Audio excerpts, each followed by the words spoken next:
አንድ ሰው ብዙ ያለበዋል ብሎ ህክምና ለመስጠት ለስድስት ወር ያህል ተቸግሬያለሁ ማለት አለበት። በርበሬ የበዛበት ቅመም የበዛበት የሚያቃጥል ነገር ሲበሉ የሚያልባቸው ሰዎች አሉ። ውስጥ እጁን የሚያልበው ሰው ከሆነ እጃቸው ይንጠባጠባል። ወረቀት ሁላ እስከ ማበስበስ የሚይዙት ወረቀት ይበሰብስባቸዋል። ዓለም ላይ ኦልሞስት ወደ 3% የሚሆኑ የዓለም ሰዎች ከፍተኛ የሆነ ላብ ያስቸግራቸዋል። ከዛ ውስጥ ግን በግማሹ ታክመው ማያውቁ ኢቨን ህክምና በዚህ ምክንያትም ሄደው ያውቁ። የሚመነጨው ላብ በራሱ አይሸትም። ማሽኖች ቢሞቁ ያላቸው አይደል የራሳቸው ማቀዝቀዣ ፋን ቬንቲሌተር ቬንት ያደርግላቸዋል። የሰው ልጅ አንዱ በተፈጥሮ የሚቀዘቅዝበት መንገድ ላብ ነው ማለት ነው። የሚያምር ነገር ሲያዩ ልክ እዚህ ጉንጫቸው አካባቢ ላብ ጥምቅ ያደርጋቸዋል። ዶድራንት ከመጠቀም ናቹራል ነገርም ስለሆነ በሚል ሎሚን የሚጠቀሙ ሰዎች አሉ።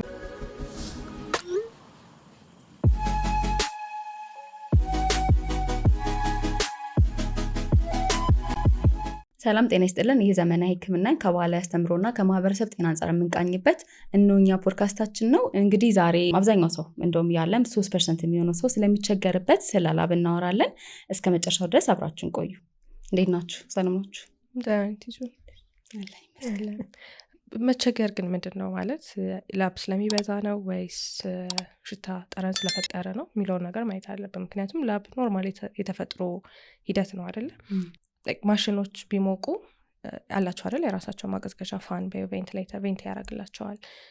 ኢቨን ኮምፒውተሮቻችን ላይ ያለ እንደዚህ አይነት ነገር የሰው ልጅ አንዱ በተፈጥሮ የሚቀዘቅዝበት መንገድ ላብ ነው ማለት ነው አይደል? ከሌሎች ነገሮች በተጨማሪ ላብም እንደዛ ነው።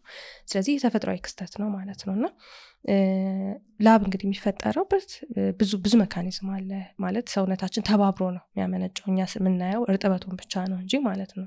ከጭንቅላት ክፍላችን ጀምሮ እስከ ቆዳችን ድረስ ትብብር አላቸው ይሄን ነገር ለማመንጨት ማለት ነው። ስለዚህ ለምሳሌ ቆዳችን ሙቀትን ሴንስ ቢያደርግ ለአይምሮ መልእክት ይልካል፣ ሙቀት ከፍ ብሏል ብሎ ማለት ነው። የአይምሮአችን ሃይፖታላመስ የሚባለው ክፍል ሙቀትን የሚቆጣጠር የሰውነታችን ሙቀት የሚቆጣጠር ነው። ስለዚህ ሙቀት ከፍ ካለ ሲምፓቴቲክ የሚባሉ ነርቨስ ሲስተሞችን ትሪገር ያደርጋል ማለት ነው። ሙቀት ከፍ ብሏል ሰውነታችን ላይ። ስለዚህ ቆዳ ላይ የሚገኙትን የላብ ግላንዶች ወይም ስዌት ግላንዶች ላብ እንዲያመርቱ እንዲነገራቸው ማለት ነው። ስለዚህ መልእክት ቆዳችን ጋር ሲደርስ ቆዳ ደግሞ አካባቢ ላይ ያለውን ሶዲየምና ክሎራይድ ወይም ጨው ብለን የምንጠራውን ነገር ወደ ውስጥ ያስገባል፣ ሴሎቹ ማለት ነው። እንግዲህ እናንተም ታውቃላችሁ ጨው የበላን ቀን ብዙ ጊዜ ውሃ እንጠጣለን አይደለም? ምክንያቱም ውሃ የጨውን ሙቭመንት ይከተላል። ስለዚህ ሶዲየምና ክሎራይድ እዛው ሲገቡ ውሃ ተከትሎ ይወጣል ማለት ነው። በሚወጣበት ጊዜ ሙቀትንም ይዞ ይወጣል። ስለዚህ ላብ የምንለው ማለት ነው ይተናል። ስለዚህ ለሰውነታችን ቅዝቃዜን ይሰጣል ማለት ነው።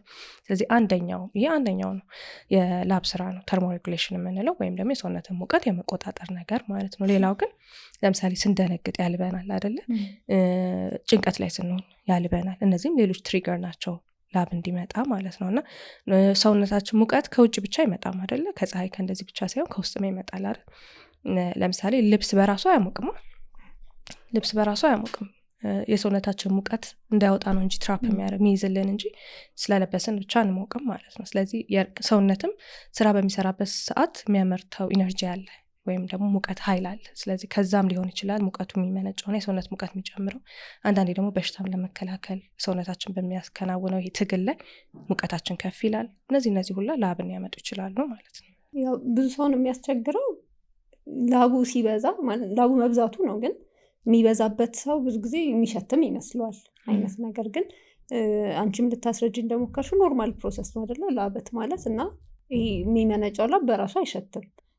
እና አሉ አይደለ? ስዊት ግላንድ ወይም ደግሞ ላብን የሚያመርቱት ሁለት አይነቶች ናቸው፣ ኢክሪን እና አፖክሪን የምንላቸው አሉ። ኢክሪን የምንለው ይሄ ላበቱን እንዲወጣ የሚያደርገው ሲሆን አፖክሪን ደግሞ ይሄ ጠረን የምንለውን ነገር የሚሰጠው ነው። እና በተፈጥሮ ይሄ ከባዱ ጠረን አይኖረውም ሰው ላይ ማለት ነው። ብዙ አላበኝ ምናምን ይላል ሰው አይደለ? እና እሱ ግን ፐርሰናል ኤክስፒሪየንስ ነው። ብዙ ያለበኝ ትንሽ ያለበኝ ማውቀው እኔ ነኝ አይደል? ግን እንደ ዲያግኖስቲክ ክራይቴሪያ ደግሞ ይተቀመጣል በህክምናው አንድ ሰው ብዙ ያለበዋል የሚለው እንደ ህመም እንዲታከምለት ማለት ነው። ይሄ ሲባል ሁለት አይነት አለ። አንደኛው ሙሉ ሰውነቱን የሚያልበው ሰው አለ። አንዳንድ ሰው ደግሞ ቦታዎችን ለይቶ በተለይ ደግሞ እዚህ እጃችን ላይ ውስጥ እግራችን፣ ከዛ ደግሞ ብብት አካባቢ፣ ከጡት በታች ያለው እና ብሽሽት አካባቢ የሚያልባቸው ደግሞ ሰዎች አሉ። ከዛ ብዙ ጊዜ ላብ እንትን ሊሆን ይችላል ማለት በምንወስደው መድኃኒት ሊመጣ ይችላል ወይም ደግሞ በሽታ ሊመጣ ይችላል። ግን አብዛኛውን ጊዜ እንዲሁ ምክንያት የሌለው ኢዲዮፓቲክ የምንለው አይነት ነገር ነው። አንድ ሰው ብዙ ያለበዋል ብሎ ህክምና ለመስጠት መጀመሪያ ቢያንስ ለ6 ወር ይሄን ነገር ኤክስፒሪየንስ ማድረግ አለበት አንድ ሰው። ለ6 ወር ያህል ተቸግሬያለሁ ማለት አለበት። እና የላብ ችግር ስንል ያው በጣም የሚታይ ነገር ነው። ለምሳሌ ውስጥ እጁን የሚያልበው ሰው ከሆነ እጃቸው ይንጠባጠባል። ወረቀት ሁላ እስከ ማበስበስ የሚይዙት ወረቀት ይበሰብስባቸዋል። እዚህ ብብት አካባቢ ከሆነ ደግሞ ልብስ ስቴን ያደርጋል። መላላጥ ይኖራል፣ የቆዳ መላላጥ እና እንደዚህ በቃ በጣም የሚያስቸግራቸው ሰዎች አሉ። እነሱን ነው ሃይፐርሃይድሮሲስ ወይም ደግሞ በጣም ላብ ችግር ያለባቸው ብለን ወደ ሕክምና የምንሄድላቸው ሰዎች ማለት ነው። ተጨማሪ ደግሞ ምንድነው ከእንቅስቃሴና ከአየር ሁኔታውም ጋር የማይገናኝ መሆን አለበት አይደለ? ለምሳሌ በጣም አየሩ ሞቅ ያለ ከሆነ ወይም ሰውዬው እየተንቀሳቀሰ ቢያልበው ይሄ ሃይፐርሃይድሮሲስ አንለው አይደለ? በኖርማል ሙቀትና እንዲሁም ደግሞ እንቅስቃሴ ሳያረግ ከፍተኛ ላብ ሲኖሩ ነው ሃይፐርሃይድሮሲስ የምንለው። ስለዚህ ሃይፐርሃይድሮሲስ የምንለው ወይም ደግሞ ከፍተኛ ላብ ላላቸው ሰዎች ምክንያቱን ስንዘረዝር ያው ለሁለት እንከፍለዋለን አይደለ? የመጀመሪያው ፕራይመሪ የምንለው ምርመራ ሲደረግ ምንም አይነት የጤና እክል የሌለባቸው ሰዎች ናቸው። ግን አብዛኛው ጊዜ እነዚህ ሰዎች 30% የሚሆኑት በቤተሰብ ነው። ወይ እናት ወይ አባት ወይ ሌላ ቤተሰብ በጣም በላብ የሚቸገር ይሆንና ልጆቹም እንደዚህ አይነት ነገር ይኖርባቸዋል ማለት ነው። ከዛ ውጭ ደግሞ ቅድም ሜሉ እያለችን የነበረው ነገር ነበር አይደለ? የሚያባብስባቸውን ነገሮች ሲጠቀሙ እነዚህ ላቦች ሊከሰቱ ይችላሉ። ለምሳሌ በጣም ቅመም ያለባቸው የሚያቃጥሉ ምግቦችን መመገብ ሊሆን ይችላሉ። ወይም ደግሞ አልኮል መጠጣት፣ ቡና መጠጣት ሊሆን ይችላል። ከዛ ውጭ ደግሞ ቅድም ያልሻቸው ኢሞሽናል ዲስትረሶች፣ በጣም ጭንቀት ሊሆን ይችላል፣ መጨናነቅ፣ መፍራት ሊሆን ይችላል። እነዚህ ነገሮችን ላቦቻቸውን ያባብስባቸዋል ማለት ነው። እና አሁን ላይ ደግሞ አንዳንድ ጥናቶች ምንድን የሚያሳዩት ይሄ ፕራይመሪ የሚባለው ላብ የሚፈጠረው ነርቮቹ በጣም ሴንሲቲቭ ሲሆኑ፣ ለምሳሌ አንስም ላይ አይደለ? አንስም ላይ የአየር ቱቦችን በጣም ሴንሲቲቭ ሲሆን ነው ቶሎ መታፈን የሚመጣው እንዳልነው ልክ እዚህም ላይ ሴንሲቲቭ ይሆናሉ። ስለዚህ ሰውየው በጣም ቶሎ እንዲያለ ከፍተኛ ምላሽ የማያስፈልግ ምላሽ እንዲሰጡ ያደርጋሉ። ከዛ ቶሎ ማላብ ይፈጠራል ማለት ነው። እና ይሄ ፕራይመሪ የሚባለው ኖርማሊ የተወሰኑ ቦታዎች ላይ ነው ላቡ የሚኖረው። ያ ማለት እነዛ ቦታዎች ምንድን ነው የሚሆኑት? ይሄ የላብ ግላንድ ወይም እጢው ታጭቀው የሚገኙበት ቦታ ላይ፣ ለምሳሌ እጅ ሊሆን ይችላል፣ እግራችን ላይ ይሄ ውስጠኛው እግራችን ላይ ሊሆን ይችላል፣ ፊታችን አካባቢ፣ ብሽሽት ወይም ደግሞ ብብት አካባቢ ይሆናል ማለት ነው።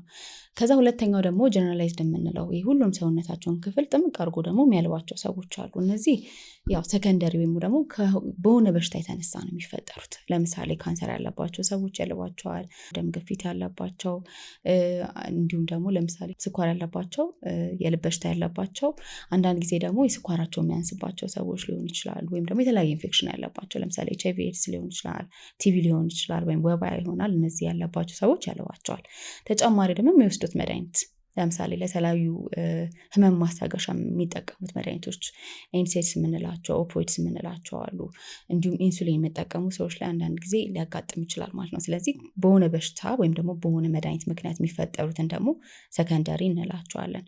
ቅድም እንደተባለው ዓለም ላይ ኦልሞስት ወደ 3% የሚሆኑ የዓለም ሰዎች ከፍተኛ የሆነ ላብ ያስቸግራቸዋል። ከዛ ውስጥ ግን በግማሹ ታክመው ማያውቁም። ኢቨን ህክምና በዚህ ምክንያትም ሄደው አያውቁም። ለምንድን ነው? አንደኛ እንደ በሽታ ስለማይቆጠር ነው። ሁለተኛ ደግሞ ህክምና አለ የሚለውንም አዌርነስ የለውም በአብዛኛው ሰው ዘንድ ማለት ነው። ግን ያው ላብ በጣም ከፍተኛ ማለት ችግር አለው አይደለ? ይሄ ያሸማቀቃል፣ ከሰው ጋር እንዳናወራ፣ ኢቨን ሽታ ደግሞ ሲኖረው ከሰው ጋር እንድንገለል፣ እንደዚህ አይነት ነገሮች አሉና ችግር ያለባቸው ሰዎች በጣም የሚቸገሩ ሰዎች ህክምና ቦታ የሚመጡት መፍትሄ ያላቸው ማለት ነው። በኋላ በደንብ እናወራበታለን።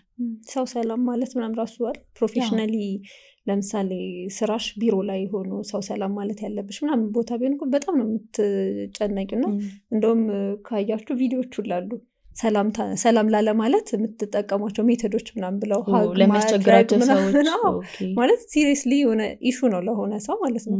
ከዛ ደግሞ ኢሞሽናሊ በጣም ይገናኛል። ቅድም እያልን ነበር ከሙቀትም ጋር ከኢሞሽንም ጋር ነው የሚገናኘው። እና እንደውም በሙቀት ሲሆን ቅድም ሃይፖታላመስ ነው እያልሽን የነበረው፣ በሃይፖታላመስ ነው የሚቆጣጠረው የብሬን ክፍል ማለት ነው። በኢሞሽን የሚመጣውን ላብ ግን ራሳቸው ላብ ግላንዶቹ ናቸው፣ ግን የሚቆጣጠረው ደግሞ ኮርቴክስ የምንለው ቦታ ነው። ቦታው ራሱ ይለያያል። እና ይሄ ፈርስት ዴት ምናምን ሲሆን አይደለ ቦይፍሬንድ ለማግኘት ወይም አዲስ ጓደኛውን ተዋውቆ ሊያገኛት ይሆናል የሚሄደው እና በጣም ነው ማለት ኢቨን ሙቪዎች ይሰሩበታል። ቢግ ባንግ ታስታውሳላችሁ? ፔኒ ሊያገኝ ሲል ላይክ ልብሱን ቀይሮ ነው የሚሄደው አይነት ነገር ነው። የምር ኢሹ ነው ለሆኑ ሰዎች እና ማኔጅመንት መኖሩም ጥሩ ነው። ስለዚህ ያው ላብ ሲበዛባቸው ሰዎች እንዳላችሁት አንደኛ የልብስ ምርጫቸው ራሱ ይቀየራል አይደለ? ይሄ ላብን የሚያሳይ አይነት ልብሶች፣ ቶሎ የሚረጥቡ አይነት ልብሶችን ምናምን አቮይድ ያደርጋሉ፣ መደራረብ ይጀምራሉ አይደል? ቲሸርት ከዛ ሁዲ ከዛ ሌላ ነገር ማድረግ ይጀምራሉ። ምክንያቱም እንዲታይ ስለማይፈልጉ ማለት ነው። ኢቨን እንቅስቃሴያቸውን ይገድባሉ። እንደዚህ አይነት ስፖርቶች ላይ አክቲቪቲዎች፣ ይሄ ላብን በጣም የሚያበዛባቸውን አክቲቪቲዎች ይገድባሉ ማለት ነው። እና ከሰዎች ጋር ያላቸው ኢንተራክሽን በጣም እንትን ይላል እና አንዛይቲው ደግሞ ይመጣል። ጭንቀቱ አሁን ያልበኝ ይሆን አሁን ይታይ ይሆን፣ አንዛይቲ ደግሞ ጭንቀት በራሱ ደግሞ ድጋሚ ላብን ይጨምራል አይደል ብለናል፣ ከሙቀቱ በተጨማሪ ማለት ነው። ስለዚህ ሳይክል ነው የሚሆነው ማለት ነው። ይሄ ነገር እዛው ራሱን የቻለ ነገር ነው የሚሆነው። ብዙ ፕሮዳክቶች ይሞክራሉ፣ ብዙ ነገሮች ይሞክራሉ፣ ይሄ ያሽላል ሲባል ያንን ይሞክራሉ። ግን አዳይንድ ደግሞ ብዙ ለውጥ ላያዩ ይችላሉ፣ ምክንያቱም ይሄ ፕሮፌሽናሊ ካልታከሙበት ማለት ነው። እና የማህበራዊ ህይወታቸው ላይ የዕለት ተዕለት ህይወታቸው ላይ ጭንቀት ላይ የአእምሮ ጤናቸው ላይ ችግር ሊፈጠር ይችላል ማለት ነው። ስለዚህ የህክምና ኦፕሽኖቹን ስናይ ትንሽ ሰፋ ያለ የህክምና እንትኖች አሉት። በተለይ ደግሞ ይሄ ፕራይመሪ ያልነው እጅ ላይ እግር ላይ ላለው ፎካል ሲሆን የተሻሉ የሆነ የህክምና አማራጮች አሉት። ለምሳሌ መጀመሪያው ቀላሉ ማንም ሰው እየገዛ የሚጠቀመው አንቲፐርስፓይራንት የምንላቸው አሉ አይደል? ወይም ላብ እንዳይፈጠር የሚከላከሉ ማለት ነው። እነዚህ ህክምናዎች ስናወራ እንግዲህ ቅድም ላብ የሚፈጠርበትን መንገድ አውርተናል አይደል? ነርቭ አለ፣ ከዛ አሲታይል ኮሊን የሚባለው ደግሞ ኒውሮ ትራንስሚተር የሚመረት ነገር አለ። ከዛ እሱ ነው ሄዶ ግላንዶቹ አሉ እነሱ እንዲያመርቱ የሚያደርገው ማለት ነው። አንቲፐርስፓይራንቶች ምንድነው የሚያደርጉት? ነርቭንም ኒውሮ ትራንስሚተሩንም አይነኩም፣ ግላንዷ እንድትዘጋ ነው የሚያደርጉት። ጫፏን መዝጋት ማለት እንዳትወጣ፣ ላቡ እንዳይወጣ ነው የሚያደርጉት። እና ብዙ ጊዜ እንዲህ ዝም ብለው የሚገዙት ሲሆኑ ትንሽ ነው እንትናቸው ኢምፓክታቸው ብዙም አይደለም። ግን በፕሪስክሪፕሽን ደግሞ ደርማቶሎጂስት ጋር የቆዳ ሐኪም ጋር ሄደው ደግሞ ቢታዩ ትንሽ ከፍ ያለ ነገር ይሰጧቸዋል እና ይዘጋል። ከዛ ጥናቶች እንደሚያሳዩት እንግዲህ ለ2 ሳምንት ምናምን ከተጠቀሙት በኋላ እያነሱ ይሄዳሉ። ራሳቸው እያመረተ ሳይሄድ ሲቀር አይደል ሰውነት እየቀነሰው ይሄዳል፣ አያስፈልግም ብሎ ያስባል ማለት ነው። እና እነዚህ የሚያመርቱት ግላንዶች ራሱ እየቀነሱ ይሄዳሉ። ስለዚህ የምንጠቀምበትም እንትን እየቀነሰ ይሄዳል ማለት ነው። ፍሪኩዌንሲ በየቀኑ መጠቀም ከነበረብን ከዛ በሳምንት 1 ቀን በ2 ሳምንት ምናምን እያለን መጠቀም እንችላለን ማለት ነው። ስለዚህ ይሄ ለብዙ ሰዎች ይሰራል። በተለይ ደግሞ እጅ ላይ እግር ላይ ለሆኑ በጣም ቀላል ነው። የሚከብደው ይሄ ሙሉ ሰውነቱን ለሚያልበው ሰው አንቲፐርስፓይራንት መጠቀም አንችልም። ሌላ ደግሞ እንደዚህ ብብት ላይ ምናምን ሲሆን ሼቭ የሚያደርጉ ሰዎች ካሉ ሼቭ አድርገው ወዲያው የሚቀቡት ከሆነ የማቃጠል ስሜት ሊኖረው ይችላል። ብዙ ጊዜ ማታ ላይ ይመከራል አይደል? ማታ ተቀብተውት እንዲተኙ ነው እንጂ ኦልሬዲ ላብ መመረት ከጀመረ በኋላ ሳይሆን ምንም ሳያልባቸው ማታ ላይ አይልብም ብለናል አይደል? ቅድማ ዲያግኖስቲክ ክራይቴሪያችን እሱ ስለሆነ ደረቅ ቆዳ ላይ ከ6 እስከ 8 ሰዓት ማታ ሲተኙ ቢቀቡት እንዳልሽው ማታ ስለማያልባቸው መቆየት ይችላል ማለት ነው። ስለዚህ እንደሱ አድርገው መጠቀም ይችላሉ፣ እሱን መሞከር ይችላሉ ሎካል ስለሆነ። ግን ችግሩ ምንድነው? አሉሚኒየም ክሎራይድ አይደለ ብዙ ጊዜ ኮንቴንቱ እና አንዳንድ ሰዎች ላይ አለርጂ የመፍጠር ነገር አለው። አለርጂ ከሆነ እንግዲህ እሱን መጠቀም አይችሉም ማለት ነው። ሌላ እንደዚህ የሚቀባ ደግሞ ግላይኮፓይሮሌት የምንለው አለ። እሱ ምንድነው የሚያደርገው? አሲታይል ኮሊኑ ነው ይመረታል፣ ግን ከግላንዶቹ ጋር እንዳይገናኝ ነው የሚያደርገው ማለት ነው። እና እሱም በጣም ጥሩ ኦፕሽን ነው። በደንብ ለውጥ ያመጣል ብዙ ሰዎች ላይ ማለት ነው። ችግሩ ለምሳሌ ግላኮማ ይሄ አይነት ምናምን ያለባቸው ሰዎች ለምሳሌ አይነሽን ብትነኪው ይሄ ፑፒልሽ ዳይሌት ያደርጋል ሁለቱም። እንደውም ጥቁሩ ነገር መካከል ያለው ማለት ነው ምንድነው ለሴቶች ለእንትን የሚጠቀሙበት እየተባለን የምንማሩት ይላቸዋል አትሮፒን አይናቸው ላይ ያደረጉትና ዳይሌት ሲያደርግ እንደ ውበት መለከልክ ኩል ምናምን እንደመቀባት ነገር ነው የሚታሰብ የነበረውና እንደሱ አይነት ኢፌክት አለው ይሄ ግላይኮፓይሮሌት የምንለውና የአይን ህመም ያለባቸው ሰዎች፣ ግፊት ያለባቸው ሰዎች፣ የአይን ግፊት ማለት ነው ያለባቸው ሰዎች ባይጠቀሙት ይመረጣል። ከዛ ውጭ ግን ሌላ ኦፕሽን ነው ልክ እንደ አንቲፐርስፓይራንት መጠቀም የምንችለው ነው። ሌላ ደግሞ ኤሌክትሪክ ተጠቅሞ ኤሌክትሪክ ውሃ ላይ ተደርጎ ያው አድርጉ እያልኩ አይደለም፣ ህክምና ነው እና እንትን አለው ፕሮዳክት አለው የሚሸጥ ፕሮዳክት አለው። ኤፍዲኤ ራሱ አፕሮቭ አድርጎታል እና እሱ ላይ ልክ እንደ ከረንት ነው ይነዝርሻል። ኤሌክትሪክ ያዘሽ ማለት ግን አይደለም፣ እንደሱ ያደርጉታል። በሆነ ጊዜ በየሆነ ጊዜ ያደርጉታል እና ይሄ ግላንዶቹ እንዳያመርቱ ያደርጋል። ስለዚህ በሱ መከላከል ይቻላል። ሌላው ቦቶክስ ነው አይደል? ቦቱሊነም ቶክሲን የምንለው እሱም መወጋት አለ። በተለይ ለእጅና ለውስጥ እግር ሲሆን ይቻላል። ለብብት ላይ በጣም ይከብዳል፣ በጣም ፔንፉል ነው። እንደሚባለው ማለት ቦታው ለመወሰን እንደውም የብብቱ ይቀላል ትንሽ ቦታ ስለሚሆን የሚያልበው ማለት ነው። ግን በጣም ፔንፉል ነው። ከዛ ደግሞ በጣም ውድ ነው። ቦቶክስነቶችን በጣም ውድ ነው። ለዚህ እንደውም ለስዌቲንግ እንደውም ለላብ የሚጠቀሙት ቦቶክስ ኮንሰንትሬሽኑ በጣም ዝቅተኛ ስለሆነ እንደዚህኛው ኤክስፔንሲቭ አይደለም። አሁን ቦቶክስ በደንብ የሚታወቀው ለኮስሞቲክ ነው አይደል? ከንፈርን ለማሳበጥ ስፔሻሊ ሴቶች ጋር እንዲያምርላቸው የተለያየ ቦታ ቆዳቸው ሲወርቅ በደንብ ሰብስቦ ለመያዝ አይደለ? እርጅናን ለመከላከል ጊዜያዊ መፍትሄ ነው እና ልክ ለሚያድበውም ሰው ኤቭሪ 6 መንዝ ነው እንደው የሚጠቀሙት። በየ6 ወሩ ቢጠቀሙበት ላብን ለጊዜው ያቆማል ማለት ነው እና ያው ለረጅም ጊዜ ግልጋሎት ይሰጣል ማለት ነው። ያው ውድነቱና ፔንፉልነቱ ነው እንግዲህ በጣም ከባድ የሚሆነው ሲሰራ ፕሮሰሱ። ግን ደግሞ ጥሩ ኦፕሽን ነው ለ6 ወር ስለሚያቆም። ግን ደግሞ ኤቭሪ 6 መንዝ ደግሞ ድጋሚ ስለሚያስፈልግሽ ብሩ ገንዘቡን ማሰብ ያስፈልጋል። እኛ ሀገር ግን አለ እንደዚህ ለላብ አላውቅም።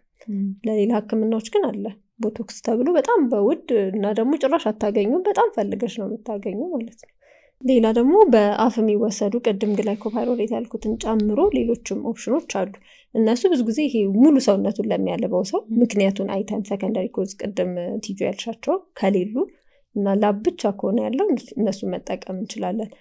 ችግሩ እነዚህ በተለይ ግላይኮፓይሮሌት ያልኳችሁ ስንጠቀሙ አሲታይልኮሊን ላይ ስለሆነ የሚሰራው የአሲታይልኮሊንን ሌሎች ጥቅሞች ደግሞ ያሳጣናል። ስለዚህ የአይን ድርቀት ሊኖር ይችላል፣ የአፍ ድርቀት ሊኖር ይችላል። አንዳንድ ሰዎች ላይ ደግሞ ሽንት መሽናት ሊቸገሩ ይችላሉ እና እኚህ ችግሮች ካሉ ያው ወዲያው ይቆማል ማለት ነው መድኃኒቱ። ስለዚህ እነዚህ ኦፕሽኖች አሉ። ሌላ እንግዲህ ሰርጀሪዎች ደግሞ አሉ። አንደኛው እጢዎቹን ማስወገድ ነው፣ እየለቀሙ እጢዎቹን ማስወገድ ነው። ሁለተኛው እና በጣም ሬር ይመስለኛል እኛ ሀገር አላውቅም ሲምፓቴክቶሚ ነው የሚባለው። ነርቭን መቁረጥ ራሱ ይሰራል። እንደሱም ይሰራል እና ብቻ ብዙ ኦፕሽኖች አሉ የማኔጅመንት። ዞሮ ምንድነው ህክምናዎቹን ያው መድኃኒቶቹን ዝም ብሎ መጠቀም አይመከርም። ብሩኪም እንዳለችው የሆነ የጤና እክል ካለብን አንዳንድ ሰው ላይ መከር ይችላል እና ያው ከጤና ባለሙያ ጋር ተማክሮ ነው መጀመርም መውሰድም ያለባቸው። አለበለዚያ ሌላ ችግር ሊፈጥርብን ስለሚችል ማለት ነው። የሆነ የሚጣፍጥ ምግብ ስታዩ ወይም ደግሞ ሎሚ ስታዩ መጀመሪያ ፊልም የምታደርጉት ምንድን ነው? ምራቅሽ ነው። ምራቅሽ ይሆናል። ፍሬስ ሲንድሮም ይባላል። እሱ ደግሞ በተገላቢጦሽ ምንድነው የሚሆነው? ልክ የሚያምር ነገር ሳይሆን ልክ እዚህ ይሄ ጉንጫቸው አካባቢ ላቭ ጥምቅ ያደርጋቸዋል፣ በጣም ያልባቸዋል፣ አካባቢ ይቀላል፣ ሙቀት ይኖራቸዋል ወይም ሙቀት ይጨምራል። እና ይህን በሽታ ለመጀመሪያ ጊዜ ያወቀችው ሴት ፍሬስ የምትባል ሐኪም ናት። እና ምንድነው የሚሆነው? አንድ ታካሚዋ ከሆነ ጊዜ በፊት ሰርጀሪ ያደርጋል እዚህ አካባቢ ጉንጩ አካባቢ ማለት ነው። እና ያ ጉንጭ ላይ ትልቅ ይሄ ፓሮቲድ የምንለው ግላንድ አለ አይደለ? ትልቅ ግላንድ ነው፣ ምራቅን ፕሮዲስ የሚያደርግ ግላንድ ነው። እና እሱ ጋር ሰርጀሪ ተደርጎለት ከዛ በተወሰነ ጊዜ ውስጥ ሲመጣ ምንድን ነው የሚሆነው? ልክ ምግብ ሊበላ ሲፈልግ ወይም ምግብ ሲያይ ወይም ምግብ ልክ መመገብ ሲጀምር እዚህ አካባቢ ላይ በቃ በደም ከፍተኛ የሆነ ፈሳሽ መምጣት ይጀምራል። እና እሱ ሲመጣ መጀመሪያ ምንድን ነው ያሰበው? ይሄ ምራቅ ሊክ ማድረግ የጀመረ ነበር የመሰለው እና ግን ምራቅ አልነበረ፣ ላብ ነው። እሷ ምንድን ነው ያገኘችው ያወቀችው ነገር ልክ ሰርጀሪ ሲሰራ ፊታችን አካባቢ ሰርጀሪ ሲሰራ ሊሆን ይችላል ወይ የሆን ነገር ምት ስንመታ ሊሆን ይችላል ወይም አደጋ ሲደርስብን ነርቭ አለ አይደለ? ቅድም እያልን የነበረው ነርቭ አለ እና እነዛ ነርቮች ይጎዳሉ። ለምሳሌ 2 ነርቮች አጠገብ ላጠገብ አሉ ብለን እናስበው። አንደኛው ለምራቅ እጢ ነርቭ ምንድነው ይሄ መልእክትን የሚያስተላልፍ ነርቭ አለ። ሌላኛው ደግሞ ቆዳ ላይ ላሉት ለላብ እጢዎች መልእክትን የሚያስተላልፉ አሉ። በሰርጀሪ ጊዜ እነዛ ነርቮች ይጎዳሉ። ከዛ ሲጎዱ ምን ይሆናሉ? የላይኛው ነርቭ ለምሳሌ መጀመሪያው ከላይ ያለው ነርቭ የምራቁ ቢሆን እሱ ከታች ካለው የላብ ነርቭ ጋር ኮኔክሽን ፈጥሮ ያድጋል ማለት ነው፣ ራሱን ያድናል። ስለዚህ ምግብ ምናምን ልክ ሲታይ ምራቅ ፕሮዲስ ማድረግ ሲኖርበት አደሴም ታይም ምንም ፕሮዲስ ያደርጋል፣ ላብን ያደርጋል ማለት ነው። እና ደስ የሚለው ሴት ሆና እሱን ዲስከቨር ማድረጓ በጣም ደስ ይላል። ሁለተኛ ደግሞ ኦድ ነው አይደለ? ህክምና ላይ ግራም ያጋባን የሆነ ፋይንዲንግ ነው። ላብ እያለበሽ ስትመጪ ማለት ነው ምግብ ስታይ ምናምንና እንደዚህም ደግሞ አይነት ፍሬስ የምንለው ወይም ጋስታስበሪ የምንለው የላብ አይነት አለ ማለት ነው። አሁን ቲዩ ያነሳሽው በጣም ሬር ኬዝ ነው፣ አንዳንድ ሰው ላይ የሚከሰት ነገር ነው። ግን ኮመንሊ የምናያቸው አሉ። ለምሳሌ ትኩስ ነገር ሲበሉ ይሄ ምንድነው በርበሬ የበዛበት ቅመም የበዛበት የሚያቃጥል ነገር ሲበሉ የሚያልባቸው ሰዎች አሉ አይደለ? እሱም አንድ ኮዝ ነው ገስታቶሪ ከምንለው ከምግብ ጋር የተገናኘ ላብን የሚያመጡ ነገር ግን ኖርማል አይደለም ማለት ነው። ኖርማል ነገር አይደለም ማለት ነው አይደለም። እንደ ፕራይመሪ ነው የሚወሰደው። የሚያቃጥል ነገር ስትበይ ሊያልብሽ አይገባም። ወይስ ነው ያለው? አይ እንትን ነው አይደለም። አሁንም እኮ ሲክ ይሄ እንደ አብኖርማል ነገር ነውና ሕክምና ፈልጉበት ሳይሆን ግን it happens የሚለውን ለመናገር ነው። ምክንያቱም አንደኛው ይሄ አሁን ቅድም ብለናል የላብ ጥቅሙ ሙቀትን ከመቆጣጠር አንጻር ከምናምን ያልን ያወራናቸው እንዳሉ ሆኖ ሲበሉ ብቻ ደግሞ እንደዚህ አይነት ነገር ሲበሉ የሚያልባቸውም አሉ የሚለው ነውና ማኔጅመንቱም ከዛ የተለየ ነገር አይደለም። ኖርማል ሰው ከረበሻቸው ይሄን ነገር ማቆም ነው አንደኛው ያለው ነገር ማለት ነው። ግን አንዳንዴ በጣም ሰዎች አይታችሁ ከሆነ እኔ አጋጥሞኝ ስለሚያውቅ ነው ቁጭ ብላችሁ እየበላችሁ በጣም የሚያልባቸው ሰዎች የሉ በጣም የሚረበሹ አይነት ማለት ነው። እንደዛ አይነት ሲሆን ግን ቅድም ብሩክ የተናገረቻቸው ማኔጅመንቶች የሚቀቡ ሊሆኑ ይችላሉ ሎካሊ ማለት ነው። ወይም ደግሞ ሲስተሚክ ቅድም እንዳልነው የሚወሰዱ መድኃኒቶችን እነዛን ማኔጅመንቶች ማግኘት ይችላል። ዋናው ግን ምንድን ነው እንደዛ የሚያደርግኝ የሚለውን ለይተው እሱን ነገር ማቆም ነው የተሻለ የሚሆነው ማለት ነው። ሌላ ደግሞ ማታ ማታ ብቻ የሚያልባቸው ሰዎች አሉ። ማታ ማላብ ስንል ማለት ብዙ ሰው ያልባል ማታ፣ ግን ይሄ ያልጋ ምንድነው አንሶላ ምናምን ሁላ እስከ መቀየር በጣም በስብሶ ማለት ነው እስከ መቀየር የሚደርሱ ሰዎች አሉና ማታ ማታ የሚያልባቸው ሰዎች ወይም ናይት ስዌቲንግ የምንለውን ነገር እንደ ማለት ልክ ቅድም እንዳለው አይነት ፕራይመሪ ወይም ምክንያት የሌለው ብለን አናስበው። ብዙ ጊዜ እንደዚህ አይነት ችግር ካለ ሌላ ምክንያት አለ ብለን ነው የምናስበው። እና በተለይ ደግሞ ኢንፌክሽን ነገሮች እኛ ጋር በጣም አብዛኛው ሰው አይደል እንደውም ቲቢ ይዞታል ያለዘው የሚለውን ለመጠየቅ ራሱ ስንፈልግ ብዙ ጊዜ ማታ ያልባቸዋል ብለን እንጠይቃለና እና አንደኛው ኮዝ ቲቢ ነው።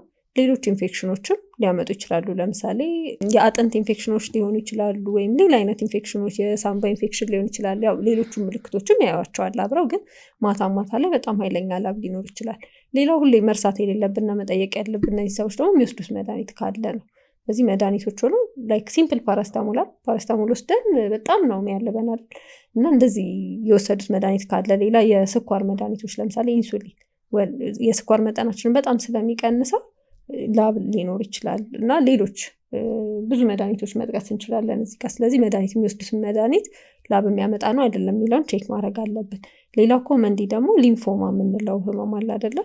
ቢሲምተም ይባላላቸው እና አንደኛው ሌሊት ላብ መኖር ነው ከኪሎ ከመቀነስ እና ሌሎችም ተጨማሪ ምልክቶች በተጨማሪ ሌሊት ላይ በጣም ነው የሚያለባቸው ማለት ነው። ሌላም የካንሰር አይነቶች አሉ። እንደዚህ የካንሰር ህመም ያለባቸው ሰዎች ማታ ላይ በጣም ላብ ሊኖራቸው ይችላል አሁን ያልነው አይነት ማለት ነው። ስለዚህ ማታ የሚያልበው ሰው ካለ እንደዚህ በጣም በኃይለኛው ማለት ነው ምክንያቶች ሊኖሩ ስለሚችል ያው ወደ ጤና ተቋም መሄድ ይኖርበታል። የታይሮይድ ሆርሞን ወይም ደግሞ የእንቅርት ላይ አይደል ኖርማሊ እንቅርት አለን ሁላችንም፣ ግን ሲተልቅ ወይም ደግሞ ስራውን የሚያመርተው ነገር ከመጠን በላይ ሲሆን ታይሮቶክሲኮሲስ የምንለው ነገር ሲመጣ ይሄ ላብ ማታ ላይ ላብ ሊኖራቸው ይችላል። ከክብደት መቀነስ ምግብ እየበሉ ክብደት መቀነስ አይደለ፣ በጣም ሙቀት መሰማት፣ እብጠት የሚታይ እብጠት አይናቸው ጎላ ማለት ተጨማሪ ማታ ላይ እንደዚህ አይነት ነገር ሊያሳዩም ይችላሉ። ስለዚህ እነዚህ ነገሮች ለመቀነስ ቤት ውስጥ ማድረግ የሚችሉት ደግሞ ቀላል እንትኖች አሉ አይደል፣ መፍትሄዎች ወይም መንገዶች አሉ። ለምሳሌ የሚተኙበት ክፍል በተሻለ መጠን ይሄ ቀዝቃዛ የሆነ ወይም ቴምፕሬቸሩ ዝቅ ያለ ማድረግ ይችላሉ። ለምሳሌ በጣም ብዙ ብርድ ልብስ አለመደራረብ ሊሆን ይችላል። የሚያደርጉት ልብስ ይሄ አየር የሚያስገባና የሚያስወጣ ቢሆን የተመረጠ ነው አይደለ። ብሪዘብል የምንላቸው አይነት ልብሶች አሉ። እንደዛ ቢያደርጉ ጥሩ ነው። ከዛ ከመተኛታቸው በፊት ሙቀታቸውን የሚጨምሩ ነገሮችን ማስወገድ። ቅድም ካፊን እያለን ነበረ። በጣም የሚያቃጥሉ ስፓይስ የሆኑ ምግቦችን አለመመገብን እንደ መፍትሄ መውሰድ ይችላሉ። በተሻለ መጠን እንዲተኙ ሲያስቡ ስትረስ ወይም ጭንቀትን ለማስወገድ የሚሞክሩ አሪፍ ነው። ነገር ግን እነዚህን ሁሉ አድርገው ይሄ የማታ ላይ ያለው ሙቀት ወይም ደግሞ ይሄ ላብ በጣም የሚጨምር ከሆነ ልብሳቸው በጣም ጭምቅ የሚል አይነት ነገር ከሆነ ከዛ ተጨማሪ ደግሞ ቅድም ያላቸዋቸው ምልክቶች አሉ አይደለ፣ ክብደት መቀነስ ሊሆን ይችላል፣ የምግብ ፍላጎት መቀነስ ሊሆን ይችላል። የመሳሰሉትን ካሉ ግን ግዴታ ሕክምና ቦታ ሂደው የሐኪማቸው ማማከር አለባቸው። ከዛ ደግሞ ብሩኪም እያለችው የነበረውን ነገር ምንድን ነው መድኃኒት የሚወስዱት እነሱንም በደንብ ቼክ ቢያደርጉ ምክንያቱን ሊያገኙ ይችላሉ ማለት ነው። ዞሮ ሕክምና ቦታ መሄድ ግዴታ ነው ማለት ነው። ስለዚህ እስካሁን እያወራ የነበረው ላብ ሲበዛ አይደለ፣ ባይኖርስ ደግሞ የሚል ነገር አለ።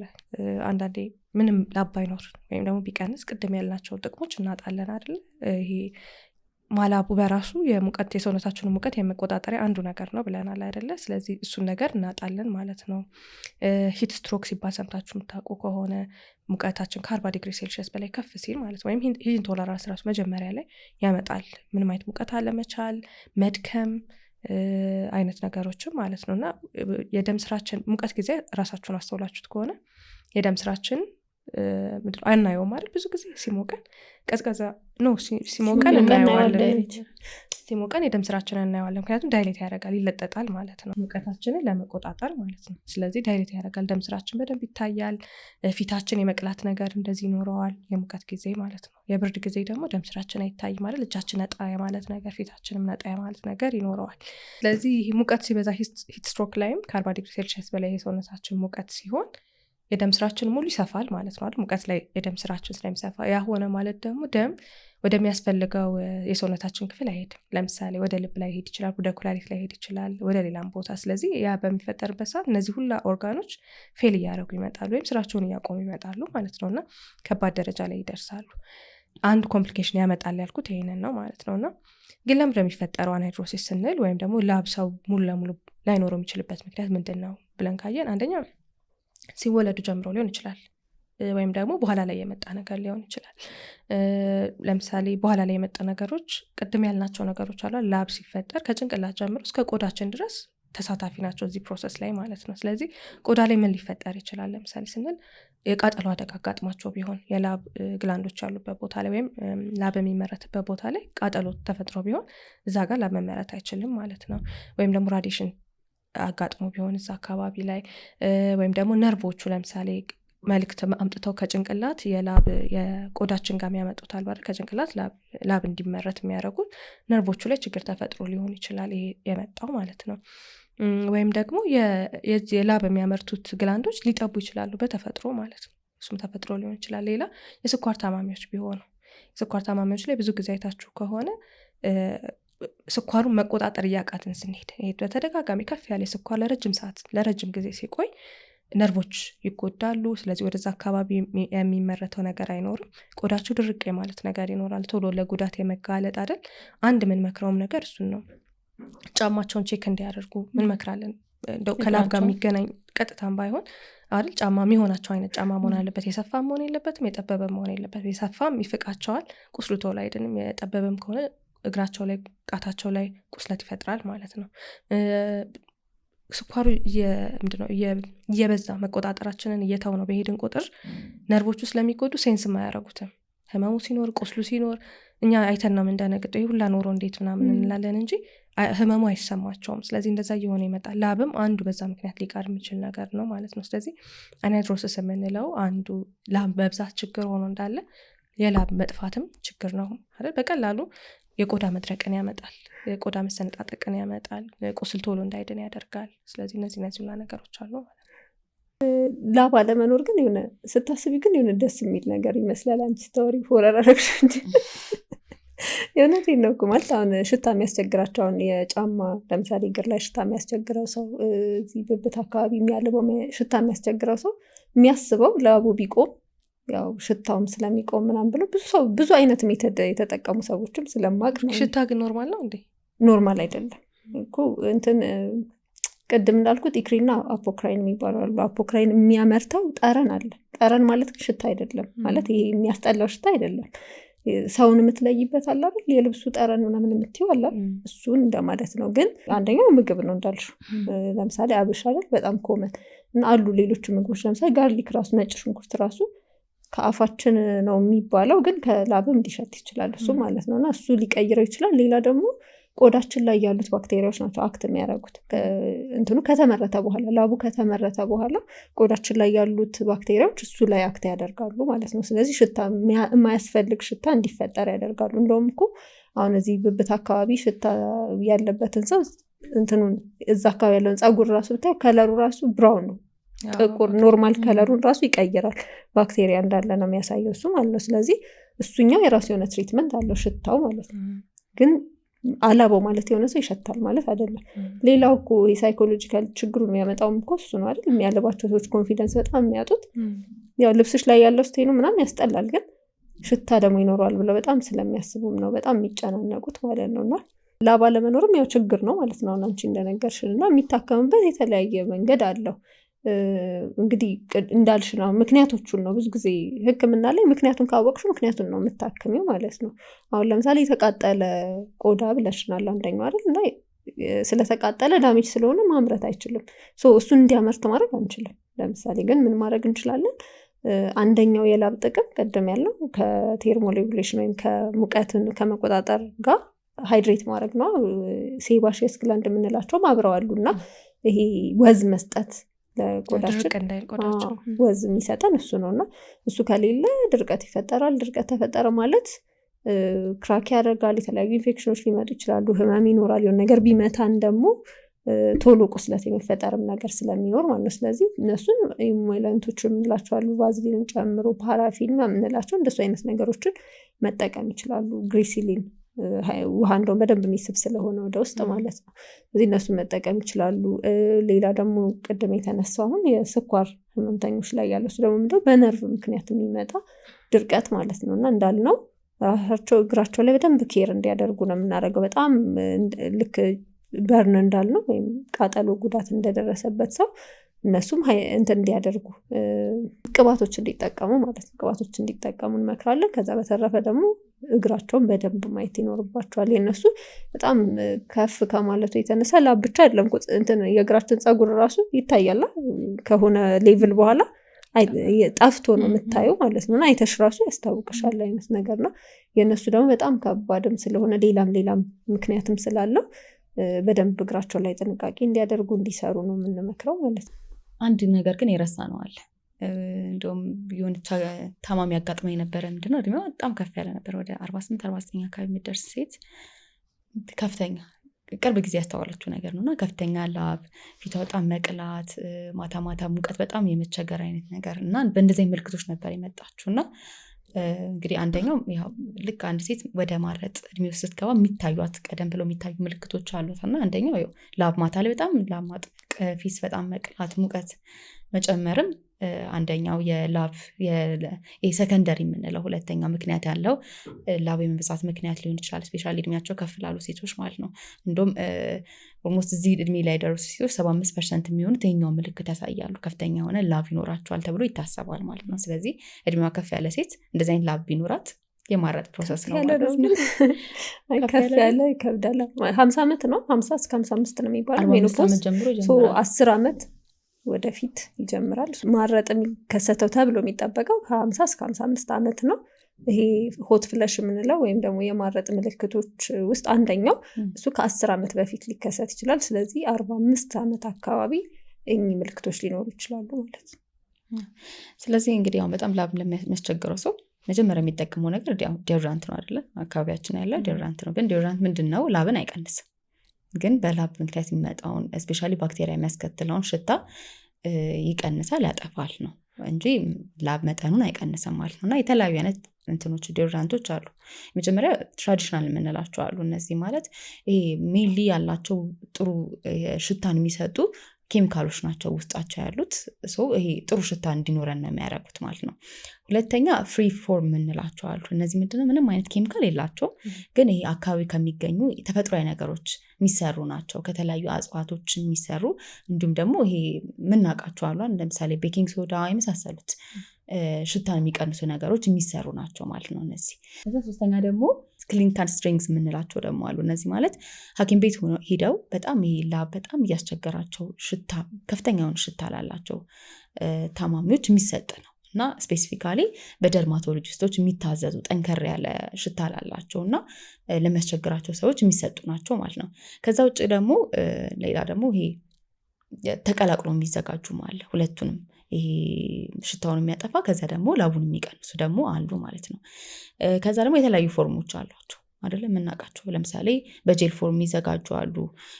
ከዛ ጄልም ያ ክሬሚ ነገር አላቸው። ሮል አፕ የምንላቸው አሉ፣ እየተሽከረከሩ የምንቀባቸው አሉ። ስቲክ የምንላቸው አሉ። እነዚህ አይነት ታይፖች አሉ። ስፕሬም አለ ማለት ነው። እነዚህን እንደ ሰውየው የቆዳ ሴንሲቲቪቲ እያደረግን እንሰጣለን። ለምሳሌ ጄል ፎርም በጣም ሪኮመንድ የሚደረገው ሴንሲቲቭ ለሆነ ቆዳ ሪኮመንድ ይደረጋል። ስለዚህ እንዳልሽ ብዙ አይነት ፎርም አለ አይደለም? ግን ዶናት የምንጠቀመው ብዙ ጊዜ ለሽታው የሚሆነው ማለት ነው። እና በተለይ አሁን ስፖርት የሚሰሩ ሰዎች፣ ጂም የሚጠቀሙ ሰዎች፣ አክቲቪቲያቸው በጣም የሆነ ሰዎች ስትሮንግ ኦደር ያላቸው ዶድራንቶች እንዲጠቀሙ ይመከራል። ማለት ላቡ ሳይሆን ያስቸገራቸው ሽታው ሲሆን ሕክምና እንዳለ ሆኖ ሽታው በራሱ እንደማይመጣ ተነጋግረናል። ግን እሱን ለመቀነስ ሲፈልግ መልካም ጠረን እንዲኖርሽ ሲፈልግ የምትጠቀሚው እሱን ነው ማለት። ስለዚህ በስፕሬይ መልክ አለ ለ72 ሰዓት የሚያገለግሉ ስቲኮች አሉ አይደል፣ ስትሮንግ የሆኑ ማለት ነው። እነሱ መጠቀም ይቻላል። ስፕሬይ ስንጠቀም ግን ዳይሬክትሊ እንደ ሌሎች ዶድራንት ቆዳችን ላይ አናረገውም አይደለ። ስቲኩንም ቢሆን ሮሉንም ቢሆን ቆዳችን ላይ ነው ቀጥታ የምንጠቀመው አይደለ። የኳስ የሚመስለውን ወይም እንደ ሳሙና የሚመስለውንም እሱንም ቆዳችን ላይ ነው ቀጥታ የምንጠቀመው። ግን ይሄ ስፕሬውን ቀጥታ እንጠቀማለን። ከ15-20 ሴንቲሜትር ራቅ አድርገን ነው ሰውነታችን ላይ ማድረግ ያለብን። እስኪ ደርቅ ደግሞ መጠበቅ አለብን ኢፌክቲቭ እንዲሆን እንጂ ልብስ ከለበስንበት ወዲያው ኢፌክቲቭ አይሆንም ማለት ነው። እና ብዙ ጊዜ ሰው ሲጠቀም ማየው ይሄ ልብስ ላይ ይደረጋል እንደ ሽቶ ምናምን ማለት ነው። እሱ ምንም ፖይንት የለውም ለላቡ ማለት ነው። ስለዚህ ሰውነታችን ላይ ሆኖ ከ15-20 ራቅ ተደርጎ ነው መቀባት ያለባቸው ማለት ነው። ላብ ለሚበዛበት ሰው ግን አንቲፐርስፓረንት ነው አይደለ። ቀደም ብሩክም እያነሳችሁ ነበር። በተለይ የአሉሚኒየም ኮንቴንቱ 20% የደረሰ አይነት ነው መሆን ያለበት። እነሱን መጠቀም ይቻላል። የሁለቱ ድብልቆችም አሉ። እነ ሲክሬት ዶድራንቶች፣ ኦልድ ስፓይሶች እንደዚህ የምንላቸው የምንጠራቸው ዶድራንቶች አሉሚኒየማቸው ከፍ ያለ ነው፣ ግን ክሊኒካል ታይፕ ላይሆን ይችላል። አንቲፐርስፓረንቱ የክሊኒካል ይሄ ምንድነው የሚታዘዘው ላይሆን ይችላል። እሱ ራሱን የቻለ ስለሆነ ሌላ ማለት ነው። እና ይሄ አሉሚኒየሙ ቅድም እንዳልሽ ብሩክ ኢሪቴት ያደርጋል። አንዳንድ ሰዎች ቆዳቸው በጣም ሴንሲቲቭ የሆነ ሰዎች አሉ። ለእነሱ አልኮል ፍሪ፣ በተለይ አልኮል ፍሪ መሆን አለበት። ዶድራንቶች ጸረ ባክቴሪያ ይኖራቸዋል ውስጣቸው አይደል፣ እና ደግሞ አልኮልም አላቸው ከሌላ ኢንግሪዲየንቱም ተጨማሪ ማለት ነው። አልኮሉ ግን እነዚህ ቆዳቸው ሴንሲቲቭ ለሆኑ ሰዎች አይሆንም። ቆዳቸው ቶሎ ይቆጣል፣ የማቃጠል ባህሪ ይኖረዋል፣ ይሄ መቆጥቆጥ ባህሪ አይነት ሊኖረው ስለሚችል አልኮል ፍሪ የሆኑ ለሴንሲቲቭ ቆዳ የሚሆኑ ተብለው የሚመረቱ ደግሞ ገበያ ላይ ያሉ አሉ። እነሱ መጠቀም ይኖርባቸዋል። አንቲባክቴሪያ ይዛል ብለናል አይደል። ፍራግናንስ ደግሞ ይዛል ለጠረኑ። ከዛ ደግሞ አብዞርባንትም ይዛል። አንዳንዴ ላቡን ወደ ልብሳችን እንዳይመጣ እዛው የሚይዝ ማለት ነው። ሶስቱን ነገሮች አንድ ላይ ሊይዝ ይችላል። ሮል አይነት ዶድራንቶች፣ ሮል ማለት እቺ ኳሷን አውጥተን የምንጫወትባት እሱ አይነት ዶድራንቶች ሲሆኑ ደግሞ ብዙ የቆዳን ለማዳረስ ይረዳናል አይደለ። ውስጡ ውሃ ነገር ነው ያለው ወይም ፈሳሽ ነገር ነው ያለው። እሱን ሮል ማድረግ በደንብ ለማዳረስ ቆዳችንን ይረዳናል ማለት ነው። እሱም እስኪደርቅ መጠበቅ አለብን ልብስ ከመልበሳችን በፊት። ፓዶች አሉ እስፔሻሊ አርምት ፒት አካባቢ የሚደረጉ እንዳያልፍ ማድረግ የሚችሉ ፓዶች አሉ። እነሱ መጠቀም ይቻላል ማለት ነው። እያወራን የነበረው እስካሁን እንግዲህ ስለ ዘመናዊ ሕክምናዎቹ አይነት ነገር ነው አይደለ። ግን ይህን ያህል ዓመት ስንኖር መቼም ወላጆቻችን ከኛም በፊት የነበሩት የሚጠቀሙት ባህላዊ የሆነ ነገር አለ አይደል። ለምሳሌ እኛም ሲባል ሰምተን እናውቃለን። ሎሚ መጠቀም ሊሆን ይችላል። አሁን ደግሞ በደንብ የተዋወቀ ቤኪንግ ሶዳ አይደለ ይተዋወቃል። እንደዚህ አይነት ነገሮች አሉና ተመልካቾቻችን ወደ እነሱ እንመለስና ምን ሲጠቀሙ ነው ላብ የሚቀንስላቸው፣ የላብ ሽታ የሚቀንስላቸው? ኢቨን ከዘመናዊ ነገር ቢሆን ምን አይነት ዶድራንቶች ናቸው ሞር ኢፌክቲቭ ሆነው ያገኛችኋቸው? ይህን ኮሜንት ሴክሽን ላይ ቢያስቀምጡልን ደስ ይለናል። ሎሚን እኮ የድሮ ሰዎች ምናምን ብቻ አይደሉም ይጠቀሙታል። አሁን ላይ በጣም ብዙ የሚጠቀም ሰው አለ። የሆነ ሰዓት እንደውም ዶድራንት ማለት እኔ እንግዲህ አካባቢ ያሉ ሰዎችም ሊሆን ይችላሉ አላውቅም፣ ግን ዶድራንት ከመጠቀም ናቹራል ነገርም ስለሆነ በሚል ሎሚን የሚጠቀሙ ሰዎች አሉና እውነትም ደግሞ ሎሚ ይሄ ስዊት ግላንድ የምንላቸው ወይም ደግሞ እጤዎቹ ማለት ነው ያመርቱትን እጤዎች የማጥበብ አይነት ባህሪ አለው። ከዛ ደግሞ አብሮ ደግሞ ከቤኪንግ ሶዳ ጋር ደግሞ መጠቀም ይቻላል። እንደ ፔስት አድርጎ ሰርቶ ሁለቱ ሲደባለቁ ፔስት ይሆናሉ። እሱን ደግሞ ብንጠቀም በደንብ የላቡን መቀነስ አለ። ከዛ ደግሞ ሎሚው ደግሞ ጥሩ ሽታ አለው አይደለ? ስለዚህ እሱንም ሽታ እናገኛለን። የዶድራንት አይነት ኢፌክት እናገኛለን ናቹራሊ የሆነ ነገር ተጠቅመን ማለት ነው። ዶድራንት ላይ ግን ወደ ሳይንስ ዓለም ያሉ ሰዎች ብዙ ጊዜ ወይም ሰው ሲል ሰምታችሁ ከሆነ የጡት ካንሰር ከማምጣት ጋር ሲወራ ሰምታችሁ ከሆነ አልዛይመር ወይም የመርሳት በሽታ ጋር እንደዚህ ተያይዞ ይወራል። ዶድራንቶች ይህንን ሳይድ ኢፌክት ሬስፓይራንቶች አሉሚኒየም ክሎራይድ ኮንቴንቱ እንደዛ ይባላል። ግን ያው በጥናት የተረጋገጠ ይህን ያመጣል የተባለ ነገር እስካሁን የለም። እንደ ሩመር ነው እንጂ ጥናቶች ግን ይህን ያህል ሰው ላይ እንደዚህ ተደርጎ እንደዚህ መጥቷል የሚል እስካሁን የተገኘ ነገር ግን የለም። እሺ ተመልካቾቻችን፣ የዛሬ ፕሮግራም ይህን ይመስል ነበረ። ሰብስክራይብ፣ ሼር፣ ኮመንት ማድረግ አትርሱ። በሚቀጥለው ፕሮግራም እስከምንገናኝ ድረስ መልካም ጊዜ